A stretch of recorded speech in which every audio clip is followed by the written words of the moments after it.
Hello super investors. सबसे बड़ा सवाल वारी में क्या किया जाए, बाय सेल और होल्ड।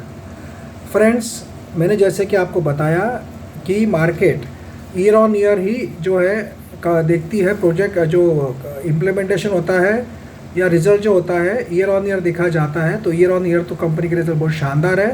क्वार्टर में थोड़ा वीकनेस है, बट मार्केट उसको पॉजिटिव इसलिए लेता है कि उनको पता है कंपनी के पास ऑर्डर बुक स्ट्रॉन्ग है, आने वाले क्वार्टर में वो एग्जीक्यूशन होगा। तो कंपनी ने फेयर जो रिज़ल्ट दिए हैं उसके बारे में द इकोनॉमिक टाइम्स ने भी कहा है आउटस्टैंडिंग रिजल्ट्स, और SolarEnergy.com ने भी कहा है एकदम एक्सेलेंट रिजल्ट कंपनी ने पेश किए हैं। कंपनी के रिज़ल्ट अच्छे हैं, बट क्वार्टर रिज़ल्ट ख़राब होने के कारण कुछ लोग हो सकता है कि बेच कर निकलने की कोशिश करें। एट द सेम टाइम कुछ लोग ऐसे भी होंगे कि ये गिरावट का अपॉर्चुनिटी समझकर बाइंग के बारे में सोचेंगे। तो दोनों टाइप के लोग रहेंगे, बट मैक्सिमम लोगों का मानना यही है कि रिजल्ट बहुत शानदार है और हो सकता है इसके कारण मंडे में हमें तेज़ी भी देखने को मिले। ये भी पॉसिबल है कि स्टार्टिंग में सेलिंग प्रेशर आए, थोड़ा सा शेयर गिरे और बाद में फिर से उठा लिया जाए, दोपहर तक फिर से इसमें अपर सर्किट लग जाए। ये भी पॉसिबिलिटी नकार नहीं सकते हैं। कंपनी का जो स्ट्रॉन्ग सपोर्ट है, बस मैक्सिमम अगर समझो लोअर सर्किट बाई चांस लगता भी है तो एक लोअर सर्किट के बाद में हो सकता है फिर से शेयर बाउंस बैक कर जाए। जिन लोगों को बेचना होगा वो बेचकर निकल जाएंगे, और फिर से जो लोग बुलिश है, जो लोग लॉन्ग टर्म के लिए सोचते हैं, वो इसको अपॉर्चुनिटी समझकर फिर से बाइंग शुरू कर देंगे और फिर से non stop share upper circuit में भी जा सकता है। इसके साथ में मार्केट मंडे को कैसा रहता है ये भी काफ़ी इंपॉर्टेंट रहेगा।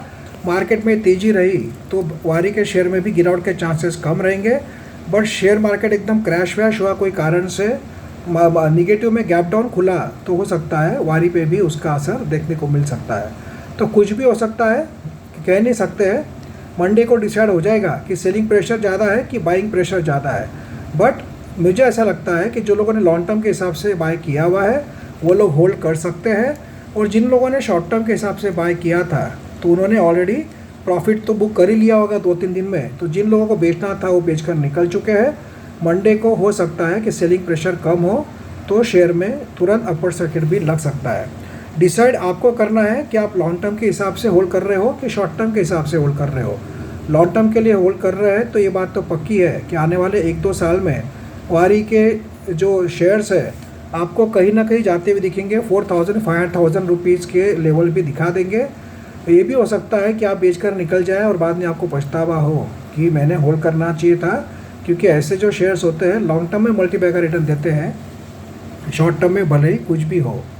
तो लॉन्ग टर्म वालों को तो होल्ड करना चाहिए और शॉर्ट टर्म वालों को भी वेट करना चाहिए। और ये भी पॉसिबल है कि हर गिरावट में जो लोग नई फ्रेश एंट्री करना चाहते हैं थोड़े शेयर बाय कर सकते हैं। समझो मंडे को गिरावट हुई तो आप 10-20% इन्वेस्ट कर सकते हैं, फिर ट्यूसडे को भी कर सकते हैं। शेयर कभी भी घूम सकता है।